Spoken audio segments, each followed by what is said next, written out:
everybody, Terry Carl, Joy Edian here with Law 41, which is make your environment less like a farm and more like a zoo.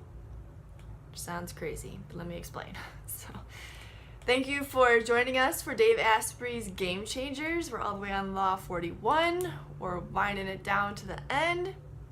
Basically, this law is about spending more time outdoors. And even the introductory paragraph to this section is really helpful. The first time I read through this book, I'm pretty sure by the point where I got to these laws at the very end, I was probably not retaining very much because there's so much. This is really like an encyclopedia. So the second time around, going through one law at a time has been really beneficial for me, and I highly recommend that if you do read this book, the link is in the description, that you take your time. Take your time with it. Really, even maybe not even read the whole book. Just look for the pieces that resonate with you. There were some chapters that I just really didn't connect with. I could tell they were useful and that they'd certainly be useful for somebody else.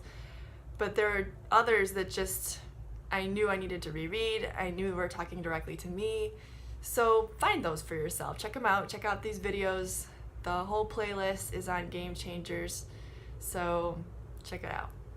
All right, so anyway, so just going outdoors nourishes your brain, nourishes your gut, helps your cells create more energy, is effective in treating depression. Those are the main ones. That's the last one I have listed here, but there's a lot. Dave interviews expert Daniel Vitalis, who talks about making your environment more like a zoo, less like a farm. And he compares us to, or he says we're like the domesticated version of the Homo sapien, that there is still a wild version, which is the indigenous people who are living out mostly in the wild. And he says they tend to be healthier, stronger, and fitter by living out in the wild. Here are some things that you can do while you're outside: see the trees, smell plants, taste real food, sweat in the sun, shiver when it's cold. You can bring the wild in to your home environment, since most of us do live indoors. Get indoor plants, make sure they're organic. When you are traveling, throw in a hike in nature in there, which my husband and I just did.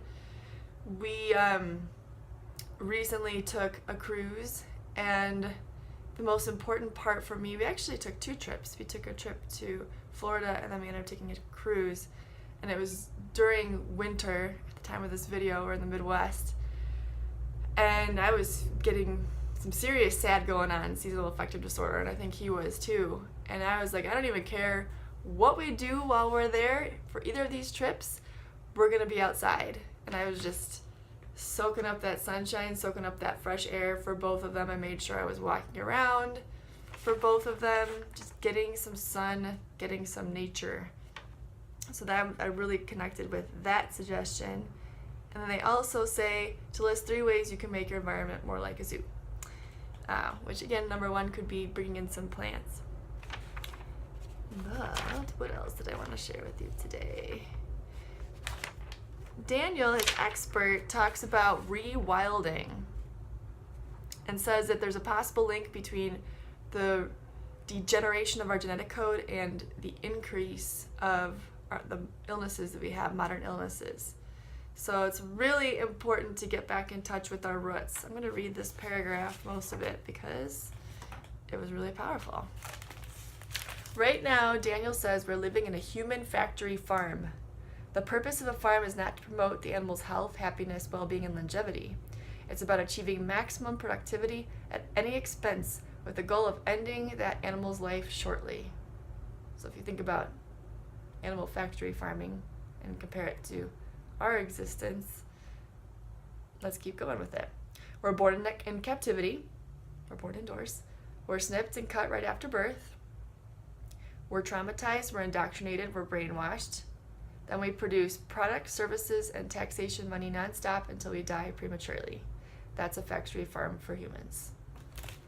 So as Dave says, that's a little intense, but it's meant to just give you some perspective and shake you up a little bit, and it did for me. So I wanted to share that with you. So it's time to rewild. Reduce your toxic load, improve the quality of your diet, increase your exposure to fresh air, sunlight, soil, and clean water. Think about if you were introducing a wild person into your house, just like in zoos they introduce wild animals into the domesticated, really, zoo environment. What would you do? What do they do when it's a zoo? They try to kind of recreate the home environment that they had the animal in, that the animal was in the wild. They try to create something similar for them in the zoo. Can't create exactly the same thing, right? But imagine you're doing the same thing. You were going to invite someone from the wild into your house to live with you, or if you're starting fresh, what would it be like for you to create an environment that's most like the wild, that's the best simulation for you, so you can live your best life, not a farm life. Really love this chapter. It's really fascinating. I don't even really remember this from the first read through, so I was tickled, pleased to come across this chapter again. I'd love to know your thoughts. If you liked this video, please like it. If you're not yet subscribed, please make sure you subscribe so you can check out all the videos that come out. I put videos out usually every week, so don't want to miss those. And I hope you have a wonderful rest of your day. Much love, many blessings, and get some time outside. Bye now.